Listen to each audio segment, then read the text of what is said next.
The most versatile shot in tennis is the reverse forehand, also known as the buggy whip forehand, and in some tennis circles, the helicopter forehand.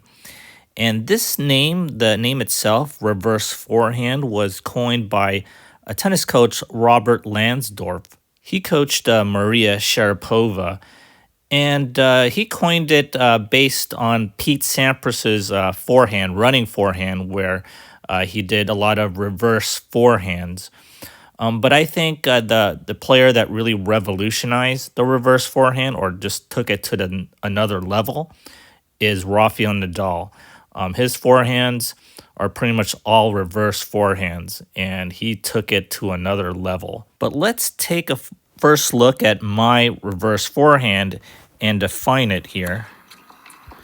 And so that's my reverse forehand. And let's just take a look at what happens on a reverse forehand. So here's a ball that's coming in. It was a short ball coming in at chest high. And I'm about to hit it right here. And what makes this a reverse forehand is the follow through itself. So just take a look at how I come around over my head like a helicopter, the actual follow through of the racket. And just check that out here and see it go over my head and around. And I finish pretty much on the same side of my body there. There's also the semi-reverse forehand, and the name itself I coined.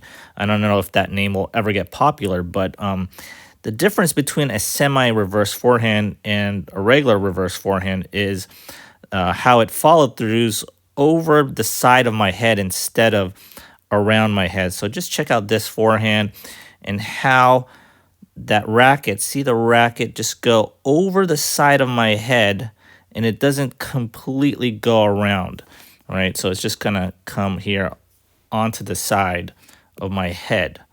So what makes the reverse forehand so versatile? Well, you could hit the reverse forehand on a rally shot. You could hit it on a short ball. You could hit it on a high ball. You could hit it on a medium ball. You could hit it moving back. You could hit it moving forward. You could hit it running laterally. You could hit it anywhere you want. You could hit it early. You could hit it late. It's so versatile, and there's no other stroke like it in tennis. The reverse forehand is pretty much the Swiss Army knife of forehands. And here's one example of a reverse forehand where I'm running to the ball. It's a short ball, and I need a little extra topspin, a little extra angle here, and the reverse forehand totally works in this situation. Just watch that follow through and watch the result. Here's another example of what may seem like a typical rally shot. So I'm looking at this ball, and it goes fairly deep, but I took it a little early and did a reverse forehand here to get a cross court. And again, that extra topspin, that little extra angle works out very well here. Here's an example of a semi-reverse forehand. And if you notice, this ball comes a little low. And just watch how this ball just tails off to the left here. So it's a center approach. And I hit this ball, and just notice that it just keeps going left, left, left, left. And you could generate some crazy side spin on a semi-reverse forehand. Here's one where I'm running back. It's a deep ball. And again, the reverse forehand works out well here. I'm moving back, fading back, but I could still drive this ball off my back foot with a reverse forehand.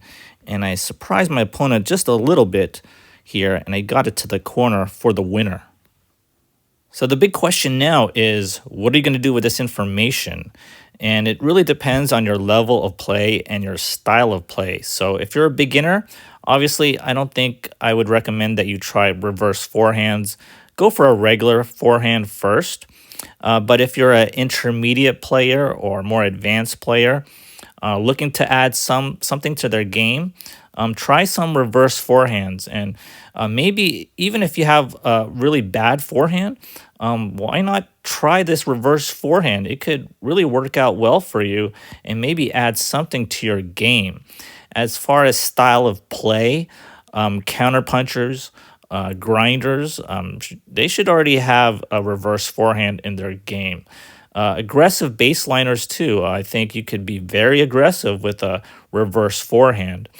If you're a servant volleyer or someone who likes to do first strike tennis or really wants to hit the ball hard and flat, probably the reverse forehand doesn't really suit you, but still, try it out. I mean, Pete Sampras was the one who originated the reverse forehand here, and that worked out well for him in those running forehand cross courts. He did those almost reverse style all the time.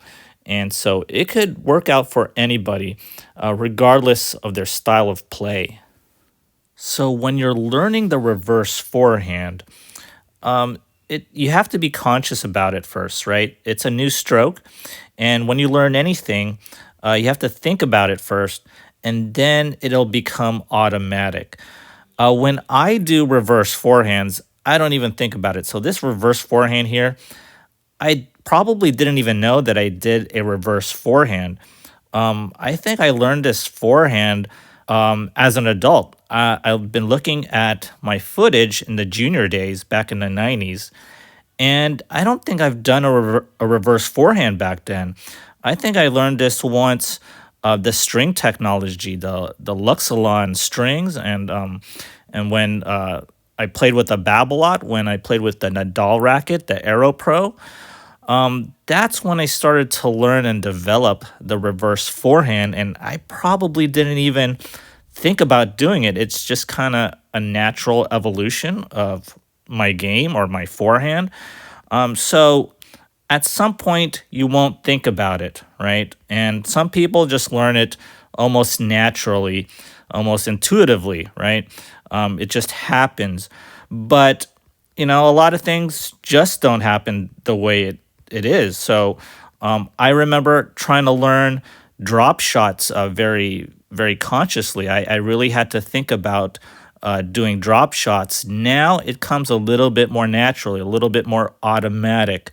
So when you're learning the reverse forehand, you're going to have to think about it first. You're going to have to think about it in your matches. It's not going to become automatic. But once you keep doing it, right, you keep practicing the reverse forehands, it'll become more and more automatic to the point where you won't even think about it. The reverse forehand is just going to happen for you. So learn the reverse forehand, implement it more in your game, and who knows, maybe your game will level up. It is the most versatile shot in tennis. You could use the reverse forehand on almost any situation: offense, defense, neutral rallies, low balls, high balls, medium balls. Any ball you could think of, you could use a reverse forehand. And it's just a great shot to have. So learn it and have fun with it. If you enjoyed this video, kindly do me a favor and hit that like and subscribe button. As always, thanks for watching, and I'll see you next time.